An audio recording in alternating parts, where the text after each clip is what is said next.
1947 है। वह ऐतिहासिक दिन जब हमारा देश स्वतंत्र हुआ। वर्षों की गुलामी के बाद आज हर भारतीय का सिर गर्व से ऊंचा है। खुशी और उल्लास की लहर पूरी देश में फैल गई है और भारत की हर कोने में स्वतंत्रता का उत्सव मनाया जा रहा है।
अरे देख कर नहीं चल सकता क्या? अपनी हैसियत भूल गया है। सामने से टकरा गया, मुझे अपवित्र कर दिया। हर बात पर नियम नियम। यहाँ जीना मुश्किल कर दिया है तुम लोगों ने। यह गुजरात है, यहाँ मनमानी नहीं चलती। यहाँ के नियम भी मानने पड़ेंगे और यहाँ की भाषा भी अपनानी पड़ेगी। तो क्या बाहर से इंसान की कोई इज्जत ही नहीं है? इज्जत चाहिए तो कानून का पालन सीखो। नियम मानूंगा पर अपनी भाषा और पहचान को नहीं छोड़ूंगा। बाबा, मैं अभी बच्ची हूँ, मुझे पढ़ना है, खेलना है और अपनी पहचान बनानी है। समाज कहते हैं यही सोच कर जिंदगी फैसला लिया है। क्या हमारी इज्जत उसकी जिंदगी से बड़ी है? हाँ, मेरे लिए मेरी इज्जत से बढ़कर कुछ नहीं और मेरी बेटी के जीवन का निर्णय मैं स्वयं लूंगा। कौन है जो मुझे रोकेगा? मैं भी देखना चाहता हूँ। क्या मैं सच में अपवित्र और गंदा हूँ? क्या मेरी गलती बस इतनी है कि मैं यहाँ पैदा हुआ? क्या मुझे जिंदगी भर ऐसे ही सिर झुकाकर जीना होगा बिना सम्मान के? क्या मुझे अपने ही देश में अपनी ही पहचान को भूल कर दूसरे राज्य की पहचान को अपनाना होगा सिर्फ इसलिए कि मैं यहाँ अपने काम के लिए आया हूँ? कि मेरी मेहनत और मेरी जिंदगी का कोई मोल नहीं? क्या मैंने कोई गलती की है लड़की के रूप में जन्म लेकर? क्या मेरी पढ़ाई, मेरे सपने, मेरी जिंदगी, इनका कोई मोल नहीं? क्या मेरे लिए मेरी शादी ही सबसे ऊपर है और मेरा बचपन, मेरी इच्छा सब कुछ बेकार? यह दर्द किसी एक का नहीं था, यह पूरे देश की आवाज थी। कभी जाति के नाम पर अपमान, कभी भाषा के नाम पर दूरी, कहीं बचपन छीना गया, कहीं सपनों को कुचला गया। आज सवाल सिर्फ आजादी का नहीं था, सवाल था सम्मान, समानता और अधिकार का। इन्हीं सवालों के जवाब खोजने के लिए बुलाई गई संविधान सभा की ऐतिहासिक बैठक, जहां एक नए भारत की नींव रखी जाएगी। सदस्यों, आज हम एक ऐसे संविधान की नींव रखने जा रहे हैं जो आने वाली पीढ़ियों का भविष्य तय करेगा। यह केवल एक कागज नहीं, एक स्वतंत्र राष्ट्र की आत्मा होगी।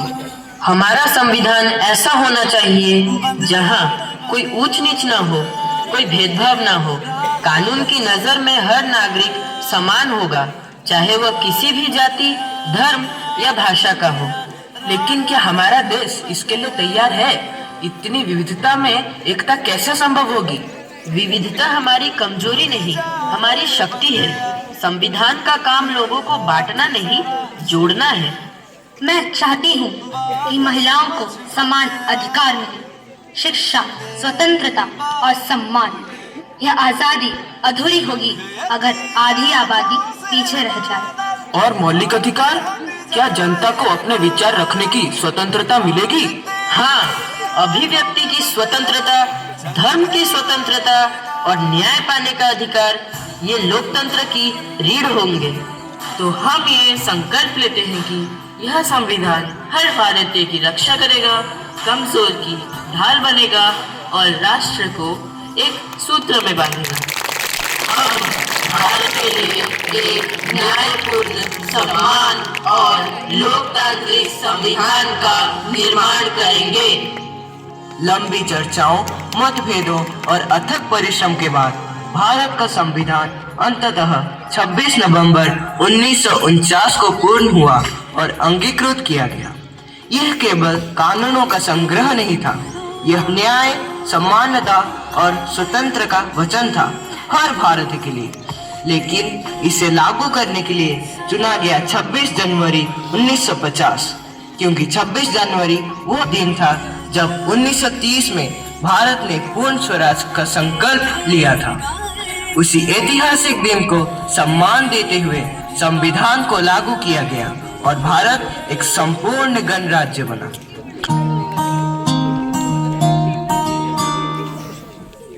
कांधे पे सूरज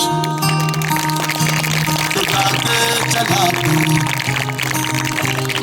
हाथों में भर के चला बिजलियां।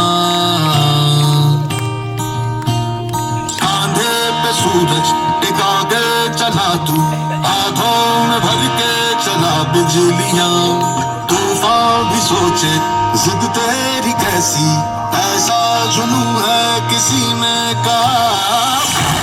चला तू, उड़ता चला तू, जैसे अंधे में धड़क आंधियां। उड़ता चला तू,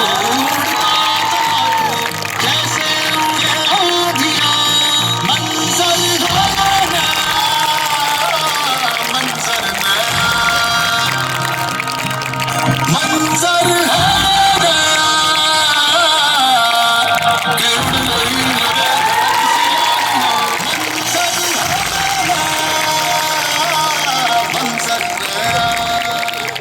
आज वही संविधान हमें आत्मनिर्भर भारत बनने की प्रेरणा देता है, जहां स्वाभिमान, परिश्रम और नवाचार से राष्ट्र आगे बढ़ता है।